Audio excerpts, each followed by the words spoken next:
Intel at the moment is one of the worst performing S&P 500 name, which is down 38% year to date right here, right now in the first half of the year.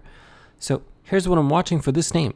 So Intel, in this environment where we have AI boom, where chip makers are the best performing names in S&P 500 in 2024, and they are outperforming everything, literally everything. This name is down 40%. So what's going on? Well, on a daily chart, you can see what's happening. So last time they reported earnings, well, let's go back to a little bit to this rally and to this drop in 2022. I just want to just visualize for a lot of you guys who just purely trade and they don't maybe look at the financial reports at all. This is just very simplified, okay? You can see quarterly Intel revenue represented here in a bar chart.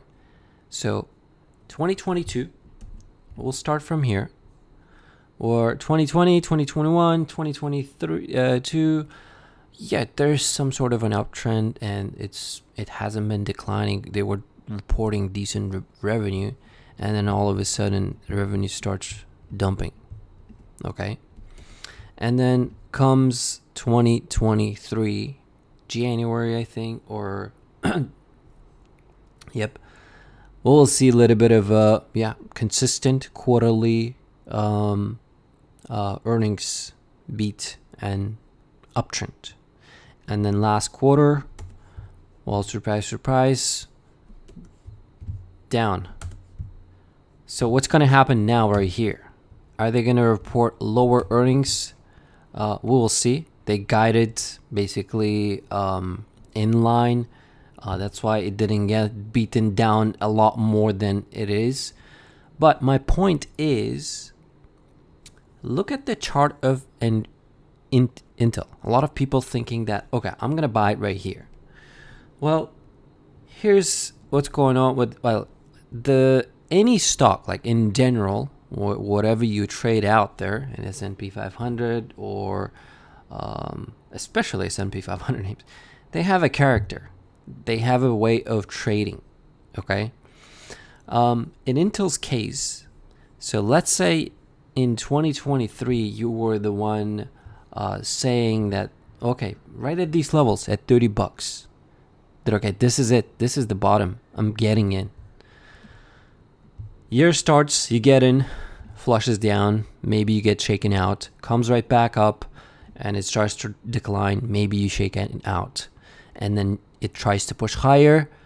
You get in again, and then it just slowly downtrends, and you get out again. You will get shaken out many times. Or, like, my point is, like, look at this price, right? $30, and then at the end of the year in October, it was at 32, right at this point. But by looking at this chart, you could say at least by that time, like, hey, this name is sort of forming like an uptrend. I think I'm okay to buy at this point now, since a lot of people struggled. They tried to find the bottom. I will join somewhere here because I see some sort of a uptrend, and if it does not respect this support, I'm okay. I'll just cut the loss quickly. So, but right here, right now, where it's sitting, just by looking at this price action, yes, can it push higher? Absolutely. But will it just go fly back up to where it came from? 35, 40, 45? I don't think so. And what I'm waiting for is basically, again, this is not a recommendation or any financial advice, is that the theme in the market right now is fund managers, everybody, basically they're chasing outperforming stocks that are uptrending.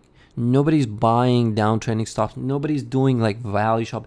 Maybe there are people doing it, but in general, it's like stock price is not representing it, right?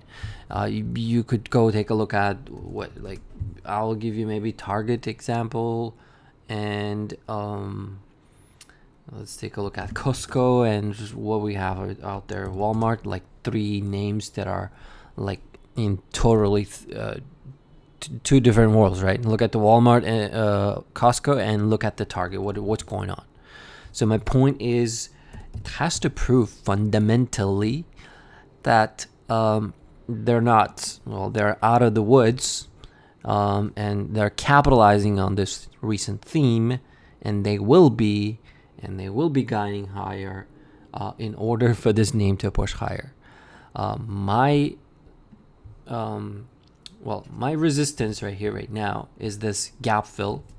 Okay, basically 34 going to next earnings report, and if they report good earnings and then guide higher, well, maybe I will trade it. But you can see where I have set my alerts. If this stock slips below $30, I'm short all the way to 25. I will be watching this name possibly to the downside. And I will go back to like 20 years. Look at the yearly chart of the Intel, what it has been doing since 2020. Just look at this chart. It only had like 2 positive years. Look at these dump moves. So I'm not in the camp saying that this stock is going to be recovering it again, even though there is a probability, possibility, everything. And I even have my price alert set to $12 as well. If the stock gets to this level, I know this is crazy, considering the market capitalization of Intel.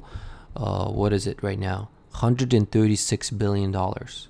So if it jumps 60% from here, I'll be happy to buy it I'll be happy to buy shares, since I only trade mainly options. But I have set my alert to, yes, 2009, 2008 lows. Can it go there? Can it go to $20? Can it go to 25? Absolutely. So these are the levels I'm watching. All, again, it depends on what they're going to be reporting, and if competition is squeezing this name, and maybe they won't be relevant in the near future, or maybe coming future. I don't know, but I'm open-minded to anything and everything. But ultra short term, my point is, you are wasting money if you are trying to trade short-term options with this name. So that's the video. Thanks for watching. Don't forget to like, subscribe. See you in the next one.